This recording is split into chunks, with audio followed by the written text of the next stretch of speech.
Ma sœur est née lorsque j'avais 2 ans et a été diagnostiquée trisomique. Naturellement, elle attirait davantage l'attention de mes parents, quitte à ignorer mon existence, jusqu'au jour où j'ai décidé de disparaître. En grandissant, les choses ont empiré. Dès qu'elle a eu 4 ans, j'ai commencé à dormir dans le salon. Chaque fois que je ramenais à la maison un examen pour lequel j'avais obtenu une note parfaite, on m'ignorait au profit de ma sœur qui avait obtenu 8 sur 20. Je continuais à travailler dur à l'école parce que mon rêve était de devenir un jour avocat, mais j'ai toujours été contrarié lorsque mes parents disaient aux autres que je n'avais de bons résultats que grâce aux efforts qu'ils avaient déployés pour m'élever. Lorsque j'avais 13 ans, ils ont organisé des vacances sans même me dire qu'ils allaient quelque part. Ils emmenaient ma sœur à Disneyland et ont supposé que je n'aimais pas Disney parce que j'étais un garçon, ce qui n'avait aucun sens. Je leur ai dit que je voulais vraiment y aller, mais ils m'ont répondu que les billets étaient déjà réservés et qu'ils ne pouvaient rien faire. Ma sœur avait également un tas d'allergies alimentaires, ce qui signifiait que nous ne pouvions pas manger dans n'importe quel restaurant. Je voulais que mes parents cuisinent parfois des plats que j'aimais, mais ils disaient toujours que nous devions manger la même chose qu'elle en tant que famille pour montrer notre soutien. Cependant, je pense qu'ils ont mal compris la signification des allergies. Chaque fois que ma sœur disait qu'elle n'aimait pas quelque chose, ils supposaient que c'était parce qu'elle était allergique. À l'approche de mon 16e anniversaire, ils en ont fait toute une histoire et m'ont dit qu'ils m'emmèneraient où je voulais pour ma fête d'anniversaire. Je leur ai dit que je voulais aller manger de la nourriture italienne dans un fast-food très célèbre. Ils m'ont répondu que nous ne pouvions pas t'emmener là-bas parce que ta sœur est allergique à la nourriture italienne. Elle n'est pas du tout allergique, elle n'aime tout simplement pas ça.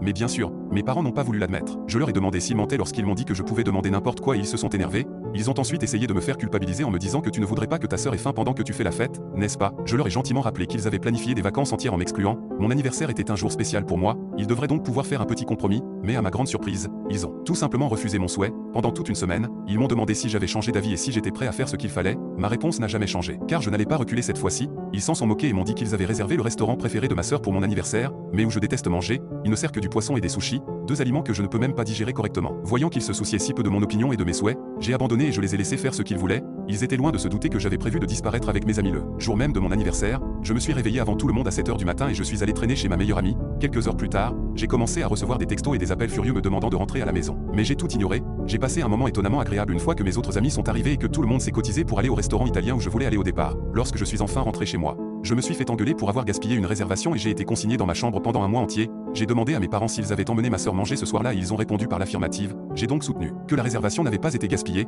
mais on m'a crié dessus parce que je répondais et on m'a confisqué mon téléphone. J'ai appris une précieuse leçon ce jour-là. Il fallait que je m'échappe de cette maison parce que personne ne se souciait vraiment de moi. J'ai trouvé un emploi et j'ai passé les 2 années suivantes à économiser suffisamment d'argent pour déménager. 2 ans plus tard, mon 18e anniversaire approche. J'ai économisé près de 4 000 € et je suis prêt à déménager. J'ai donc